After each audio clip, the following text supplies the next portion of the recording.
Wait time is a very powerful tool to use, and it sometimes stretches our patience to give enough wait time for kids to give you a response. I'm going to give you a few minutes to think about that.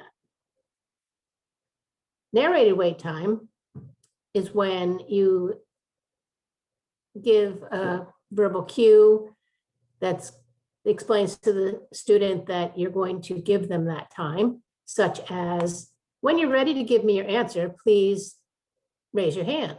Or, I'm going to give you 30 seconds for your response. Sometimes kids need more than 30 seconds. Sometimes they need even a minute. It's up to us to wait for them.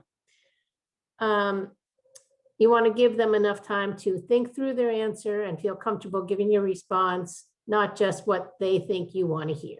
So, using wait time is really important. Most teachers feel that when students answer questions quickly, that means they have mastered the learning being assessed. But this is rarely true. Here's why. Every time a student's brain recalls prior learning on its own, that information is reinforced. If a question is asked and then quickly answered, without letting the brain have time to recall the answer on its own, then that recall process is disrupted and the learning is not reinforced. So, when a teacher asks a question to a class of 20 students, 20 brains go to work trying to answer that question.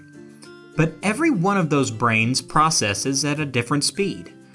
If the answer is given too quickly, some of the brains in the room will stop trying to find the answer. Allowing the question to be answered too quickly short-circuits that recall process. By providing an extra 20, 30 seconds, sometimes even a minute, teachers provide students with that extra needed time for processing. One variation of this technique is called narrated wait time. This technique allows the teacher to extend wait time while keeping students' attention. Ethan and I are working on a trilogy of novels, and in this unit, he's having difficulty understanding the idea of a literary paradox. And so what I've done is created a lesson here that's going to require him to illustrate it out. Now, Aiden hates taking notes. In this lesson, I've designed it for two reasons. A, so that he experiences it instead of just hearing it. And B, so that the subtleties and the nuances are all things that he designs and he creates, so that he has a better chance of understanding, comprehending. And then there are some questions at the end. So here it is. The timeline from the first book. This is the original one where what are the state of affairs in Denny's world? Like 2012 or whatever it was. Let's make an anchor point at the far left and say on this line, let's call it 1775. There you go, there's your point. That's impressive. No, I will there. Very good. Now let's label that one, please, and you might want to do it in a different color, but it's totally up to you. Ooh, I'll make it pink and whatever. So this will be 1775. What key thing happens in 1775 in Denny's original timeline? Tavern incident. Yes, but specifically who is captured and thus stops the war from happening? Oh, someone Cahill. He was kind of important, and he's on our money and monuments and stuff. Oh, George Washington. Whoops. Yeah, that's the one. So GW is captured and executed. Great. Okay. With that established as our anchor point, let's go up to about like 3/4 of the way to the right. Yes, good. So right there. So put another anchor point there. Very good. Now, this is going to be the one where Denny becomes a rewinder.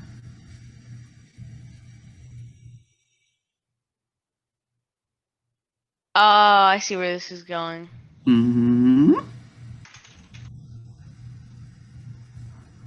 Okay. So Denny becomes a rewinder here. Right? I wanted to move it, but...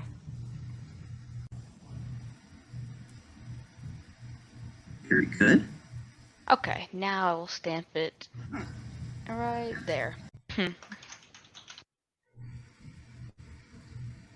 Okay, very good.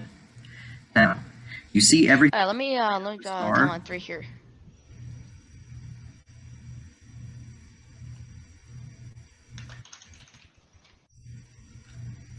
Okay. 1274, Lydia changes history. And underneath of that, you just hit Shift Enter.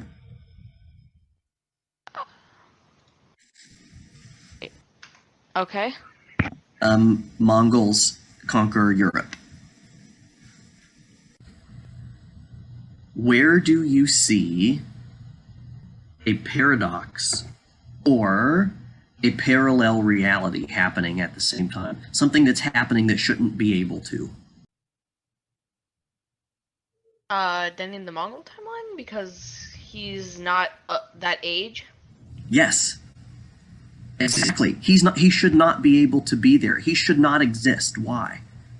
But also because the people who parents probably don't exist in that timeline. But also Nobody within centuries exists in that timeline. Then he should have been blinked out of existence. well, yeah, but that's time. Like, That- yes, if if I you're had a gonna photo label- memory, I could. If you're going to label this timeline, what would it be? If Denny succeeds and he's able to put things back the way they were, did Timeline 4 ever happen? No. Okay, you're starting to call into question a lot of things that are based off of hypotheticals. Because, like, if that didn't happen, then Hi, everybody. So my tip is called the 5-minute rule, and it's used for students who are suffering with depression and anxiety, or are perfectionist procrastinators, which are the people who are afraid to get started because they don't think they have enough time or energy to get it right on the first try and to the quality that they hold themselves to, which just makes it so hard to do anything. I also use this rule on myself frequently, so it's definitely been proven in my book.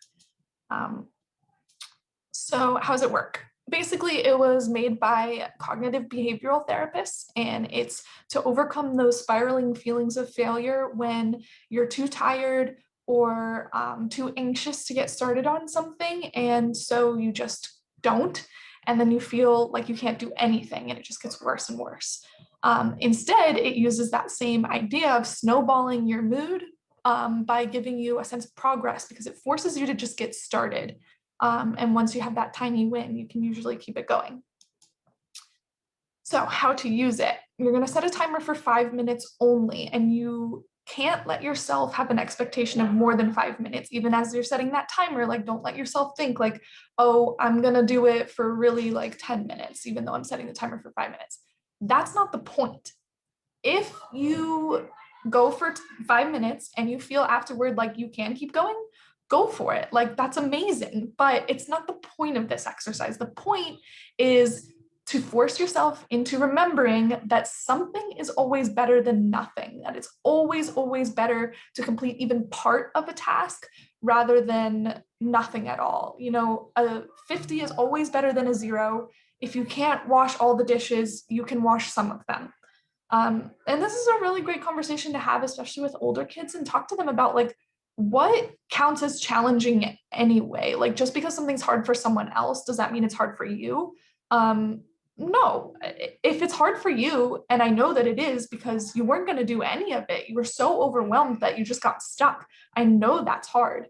And so even completing part of it, them knowing that you respect how difficult it was for them to get started is a huge win. And so it's crucial for them to know that you're proud of them and you should celebrate when they get even something done. So some examples, I use this all the time.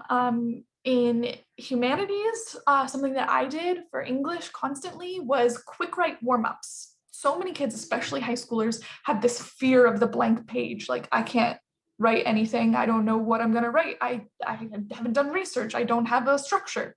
So the idea is you give them a small little prompt, something they could write anything about. It should not be for a grade. The goal is just to get as many thoughts as possible onto the paper within 5 minutes. I tell them, do not stop and edit. If you have a typo, don't go back and fix it. See how much you can get on the page, even if it is entirely impossible to read afterward. For research papers and essays, you also can chunk those into 5-minute bursts. Say, our goal for today is to write the introductory paragraph. I don't expect you to complete the introductory paragraph. I want you to get started on it. Write for 5 minutes. I teach ASL, so you could choose a 5-minute song, a poem, a paragraph. Practice only that for homework. All I want you to do is just go for 5 minutes. Then you can come back to it, another 5 minutes. But all you need to do is get started. In STEM, practice problem with multiplication tables, those sort of things you can do for 5 minutes at a time. Research a single topic for 5 minutes. How likely do you think it is that they'll still be curious afterward? It helps you get going.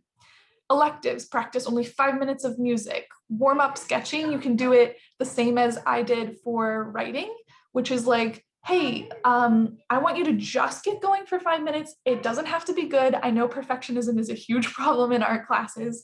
And just say, maybe to defeat that, you do the opposite, like draw the worst flower that you can, make it look ugly, but you have to go for 5 minutes. Because once they get going, and if it's fun and they feel a sense of progress of like, I did something today and I had permission to be bad at it, that's the first step of getting good at something. So yeah, 5-minute rule is all about basically just trying to manufacture a win that will keep you going and sustain you and help you to eventually get to the point where you can complete whole tasks at a time. And a lot of times you'll find that after that 5 minutes is up, you'll be able to keep going, because the hardest part is just getting started.